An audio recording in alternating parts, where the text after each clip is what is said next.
9 August जागतिक आदिवासी दिनानिमित्त जवाहर शहरात आदिवासी संस्कृती, परंपरा आणि अस्मितेचा भव्य जागर पाहायला मिळाला। सकाळपासूनच शहरात उत्साहाचं वातावरण निर्माण झालं होतं। दरवर्षीप्रमाणे खंडेराव मंदिरापासून बिरसा मुंडा चौकापर्यंत भव्य रॅली काढण्यात आली।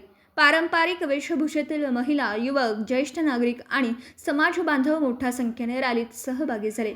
ढोल ताशांचा गजर, पारंपरिक वाद्यांचे सूर आणि विविध घोषणांनी संपूर्ण जवाहर शहर दुमदुमून गेलं।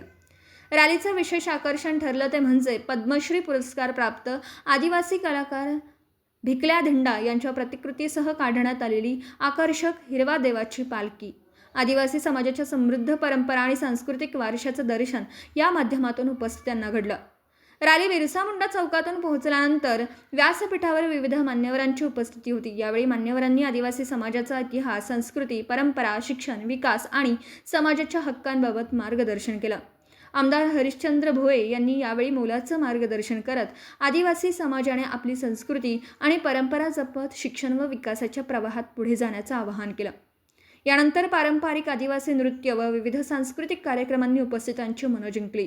पारंपरिक वेशभूषा, नृत्य, वाद्य आणि लोककलेच्या सादरीकरणातून जवाहरच्या आदिवासी संस्कृतीचं अनोखं दर्शन घडवलं।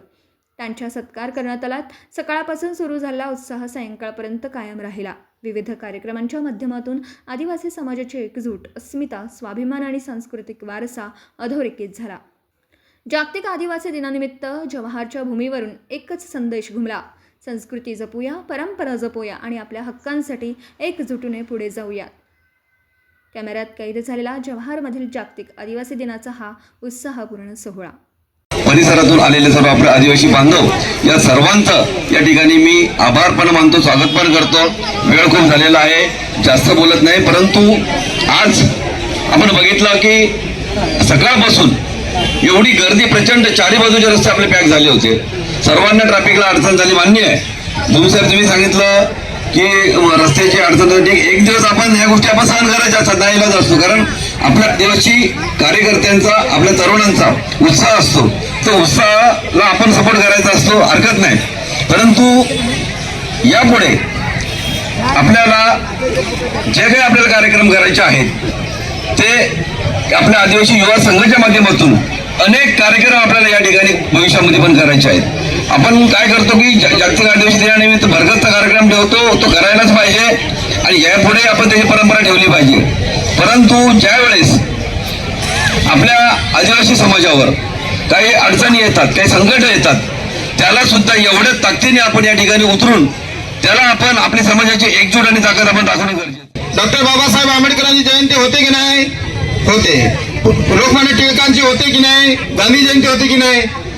मग आपल्याला जर आपल्या समाजाचा सन्मान म्हणून ज्याला आपण देव म्हणतो त्यांची जयंती 15 नोव्हेंबर होती, ते का आपण साजरी करू नये? ती पण मोठ्या पद्धतीने आपल्याला साजरी करावी लागेल आणि असे अनेक उपक्रम आपल्याला विविध याच्यामध्ये आपण करायचे आहे।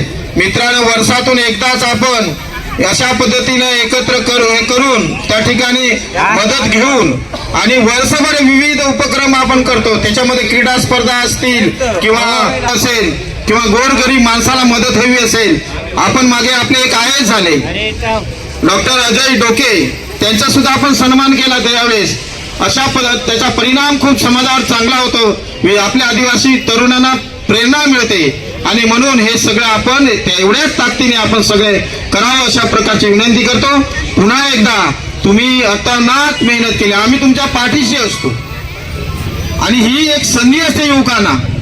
कार्यकर्ता घडायची एक हे असते, याच्यातूनच कार्यकर्ते घडत असतात आणि पुढे जात असतात आणि म्हणून ह्या संधीचं सोनं करणारे कार्यकर्ते पुढे गेलेत आणि अशाच पद्धतीनं कुठल्याही प्रकारचा डाग न लावता या ठिकाणी करावं।